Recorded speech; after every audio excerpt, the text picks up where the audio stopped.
Hey everyone, welcome back to the Rosh. दोस्तों, एक और जहां भारत के हिमालय है तो वहीं तीन ओर से समुद्र है। भारत तीनों ओर से समुद्र से घिरा है और इसके 13 स्टेट्स की बाउंड्री ओशियंस को टच करती है। साउथ में इंडियन ओशियन, वेस्ट में अरेबियन सी और ईस्ट में बे ऑफ बंगाल। दोस्तों, बे ऑफ बंगाल सदियों से एक इम्पोर्टेंट जियोपॉलिटिकल जोन रहा है भारत का। चाहे वो आर्यन हिस्ट्री में चोला एम्पायर की बात हो या वर्ल्ड वॉर 2 में ब्रिटिश एम्पायर और जापान के बीच वर्चस्व की लड़ाई हो या फिर बांग्लादेश का लिबरेशन वॉर हो, हर वॉरफेयर में बे ऑफ बंगाल एक इम्पोर्टेंट जोन रहा है। बे ऑफ बंगाल की इतनी इंपॉर्टेंस के पीछे एक और बड़ा कारण है कि ये साउथ एशियन कंट्रीज की फ्लरिशिंग इकोनॉमी को मिडिल ईस्ट से जोड़ता है और चाइना जैसे देश के लिए ये एक बड़ी इंपॉर्टेंस रखता है। इसलिए चाइना बे ऑफ बंगाल में अपनी प्रेजेंस तेजी से बढ़ा रहा है। लेकिन बे ऑफ बंगाल हमेशा से इंडिया के इन्फ्लुएंस में रहा है क्योंकि ये इंडिया के बहुत करीब है और ये इंडिया के होम वाटर्स का हिस्सा है। इसलिए ये इंडिया की सिक्योरिटी के लिए भी काफी इंपॉर्टेंट है। दोस्तों, जिस तरह से चाइना साउथ चाइना सी को अपनी सिक्योरिटी के लिए अहम हिस्सा मानता है, इसी तरह बे ऑफ बंगाल भी भारत के लिए काफी इंपॉर्टेंट है। अब सवाल ये उठता है कि इस रीजन में सबसे ज्यादा पावरफुल कौन है? कि चाइना अपनी सबसे बड़ी आर्मी और एक बड़ी नेवल फोर्स के साथ बे ऑफ बंगाल पर कंट्रोल रखता है या फिर ये अभी भी भारत के इन्फ्लुएंस में है? आइए जानते हैं इसके बारे में डिटेल में। तो दोस्तों, बने रहिए एंड तक मेरे साथ इस वीडियो में। लेकिन उससे पहले अगर आपने इस चैनल को सब्सक्राइब नहीं करा तो प्लीज सब्सक्राइब करके बेल आइकन प्रेस कर दें। So let's start.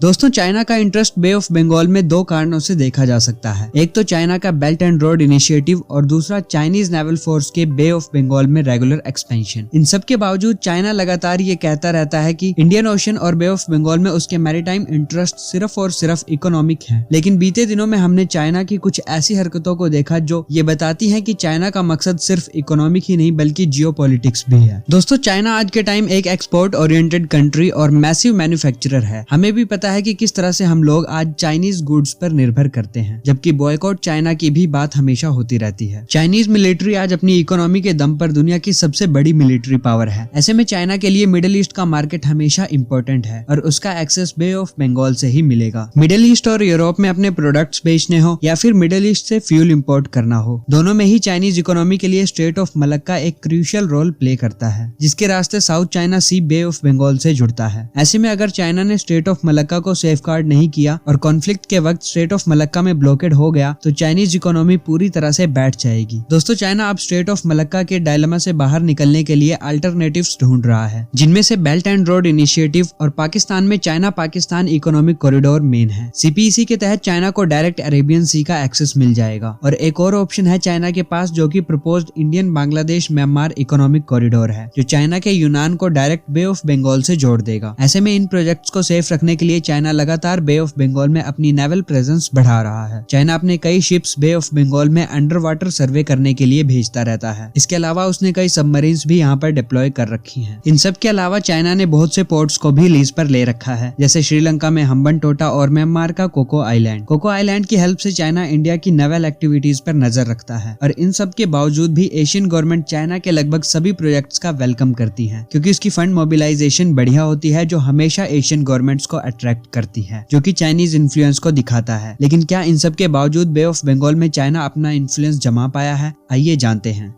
दोस्तों, भारत चाइना की गतिविधियों से अवगत है और चाइना को काउंटर करने के लिए कई प्लान्स बना रहा है। इस स्ट्रेटेजी को हम डायमंड ऑफ नेकलेस स्ट्रेटेजी का नाम देते हैं। इसके तहत इंडिया भी चाइना की तरह बांग्लादेश, श्रीलंका, म्यांमार और इंडोनेशिया जैसी कंट्रीज से अपने रिलेशन सुधारने में लगा हुआ है और इन कंट्रीज में कई प्रोजेक्ट्स भी बना रहा है। इसके साथ ही इंडिया अंडमान एंड निकोबार में अपना डिफेंस एस्टेब्लिशमेंट में लगा हुआ है और इसके अलावा इंडिया के पास एक और एडवांटेज है बे ऑफ बंगाल में, जो इंडिया को बे ऑफ बंगाल का रूलर बनाता है। और वो एडवांटेज है कि बे ऑफ बंगाल इंडिया के होम वाटर्स की तरह है। यहाँ पर चाइना के द्वारा इंडिया को हराना नामुमकिन है। जैसे साउथ चाइना सी में जाकर चाइना को हराना इंडिया और इवन यूएसए के लिए बहुत मुश्किल है, वैसे ही इंडिया को बे ऑफ बंगाल में मात देना चाइना के लिए इम्पॉसिबल है। इंडिया के लिए बे ऑफ बंगाल में अपना इन्फ्लुएंस जमाना बहुत आसान है एज कम्पेयर टू चाइना, क्योंकि चाइना यहाँ से हजारों किलोमीटर दूर है और चाइना कितने भी पोर्ट्स बे ऑफ बंगाल में बना ले, वो अपनी पूरी फोर्स डिप्लॉय नहीं कर सकता और किसी भी वॉर के टाइम वो अपने नेबरहुड बॉर्डर्स की सेफ्टी को ज्यादा प्रायोरिटी देगा, स्पेशली जब उसके main rivals Japan, USA USA और ताइवान है, और कॉन्फ्लिक्ट के वक्त चाइना को अपनी फोर्सेज मेनलैंड चाइना से ही भेजनी होंगी, जिन्हें इतनी दूर से ट्रैवल करके आना पड़ेगा और उनकी लॉजिस्टिकल कॉस्ट भी हाई होगी। इसके अलावा इंडिया के अंडमान और निकोबार की जियो लोकेशन भी भारत के लिए वरदान से कम नहीं है। यहाँ से भारत इजीली चाइना पर नजर रख सकता है और चाहे तो स्टेट ऑफ मलक्का को ब्लॉकेड लगाकर चाइना को बे ऑफ बंगाल में घुसने से ही रोक दे। अगर ये रास्ता बंद हो गया तो चाइना की इकोनॉमी भी पैरालाइज हो जाएगी। वॉर के वक्त चाइना को अपने शिप्स रिफ्यूल करने के लिए भी वापस चाइना जाना पड़ सकता है, क्योंकि चाइना अभी तक अपना कोई अलाई इस एरिया में नहीं बना पाया है। और साउथ एशिया में इंडिया का इन्फ्लुएंस इतना है कि कोई भी कंट्री चाइना को अपना अलाई बनाकर भारत से दुश्मनी नहीं लेगा, वो भी तब जब भारत यूएसए के साथ क्वाड के तहत कोऑपरेट कर रहा है। दोस्तों, चाइना आज भले ही एक बहुत ताकतवर देश है, लेकिन उसके लिए बे ऑफ बंगाल को डोमिनेट कर पाना आसान नहीं है। आज भी बे ऑफ बंगाल में भारत का वर्चस्व कायम है, लेकिन चाइना की प्रेजेंस बे ऑफ बंगाल में बढ़ती जा रही है, जिसे भारत इग्नोर नहीं कर सकता। आई होप दोस्तों आपको ये वीडियो पसंद आया होगा। अगर अच्छा लगा है तो इसे लाइक और शेयर जरूर करें और बने रहें हमारे साथ इसी तरह इस चैनल को सब्सक्राइब करके। Thanks for watching, see you in the next one.